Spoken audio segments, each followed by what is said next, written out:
I forgot to mention that I now advise that we time the students as we administer each section of the core phonics survey.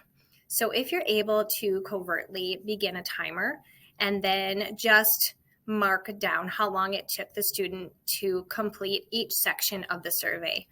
The reason for this is we also want to monitor students' automaticity. I may have a student who can correctly name all of the consonant letter sounds, but they took a really long time to do it. So if that's the case, I also want to continue to work on their automaticity with those sounds. If a student takes a long time to process the sound letters make individually, they will then take that long to process the letter sounds when they're trying to blend them in words.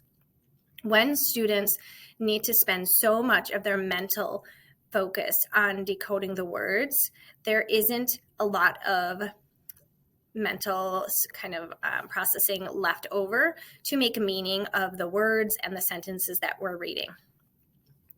So we need to work first on accuracy, but then on automaticity, so that once those two improve, students can free up that mental space to then make meaning of what they're reading.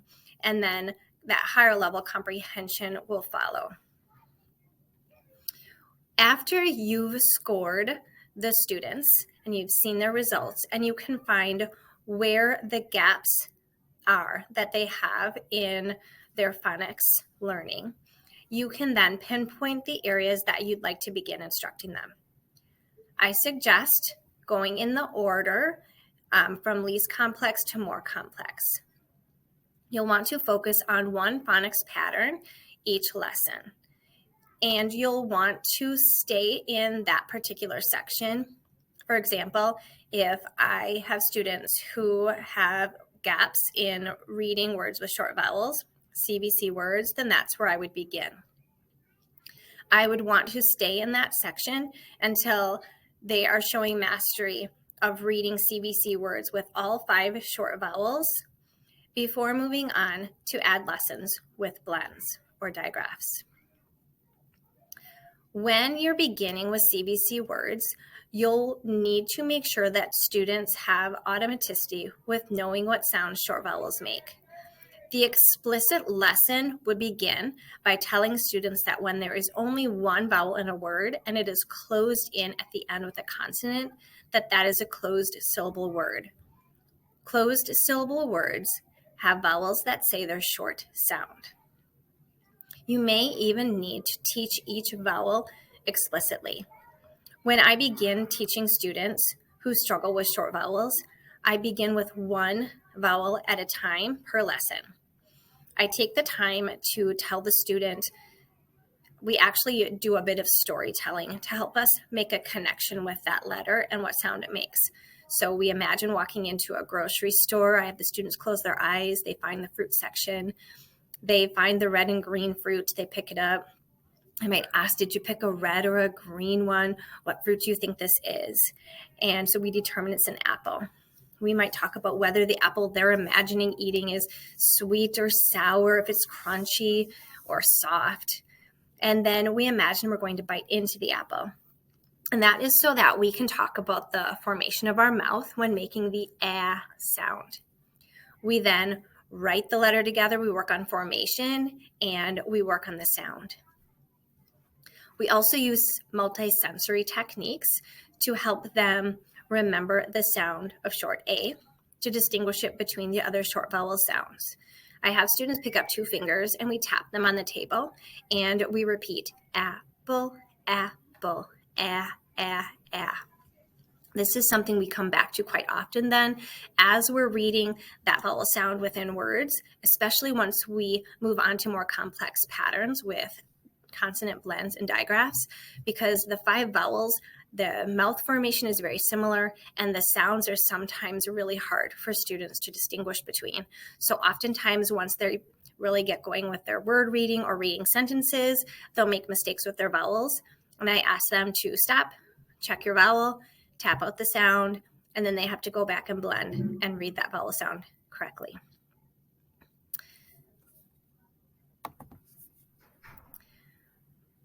After deciding which of the phonics concepts you're going to begin instructing your student with, it's important to remember to offer a lot of review and a lot of practice. You may want to begin with a brief phonemic awareness warm-up. I know a lot of you are already using Heggerty, and that would suffice, but you could make it even briefer.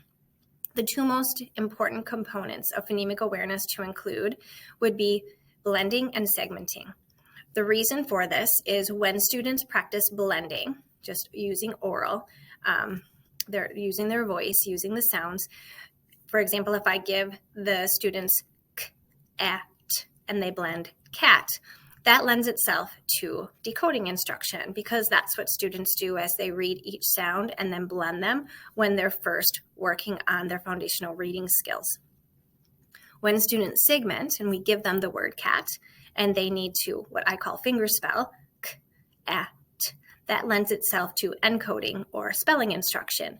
So as students begin to write words, I give them the word, they need to fingerspell the sounds that they hear in them, and then they can go ahead and write them. That, again, is especially important when you move on to blends and digraphs because students, especially struggling students, have a hard time holding on to those sounds, especially when there's several consonant sounds. And so sounding it out first or segmenting those sounds will help them to include all of them in their writing. Even when you've moved on to more complex patterns, you'll want to always go back and review. Begin your lessons with a review of consonant sounds, especially ones that were tricky, perhaps the B and the D. Digraphs that might be tricky for them, the ch and the k. And you can review with showing them the letters and having them tell you the sound they spell, and then also having them write it. I have them say, I may tell them, write the letter that spells b. Write the letters that spell qu. Write the digraph that makes the sh sound. After that, we move on to the new concept. Be really explicit with what the pattern is they're learning that day and when we use it, and then provide practice. Have them read a couple of words with that new phonics concept. Have them then write a couple of words with that phonics concept. Have them read a couple of sentences using that phonics concept. That will also integrate previously learned concept and previously taught high-frequency words. And then have them, dictate one or two sentences for them to write.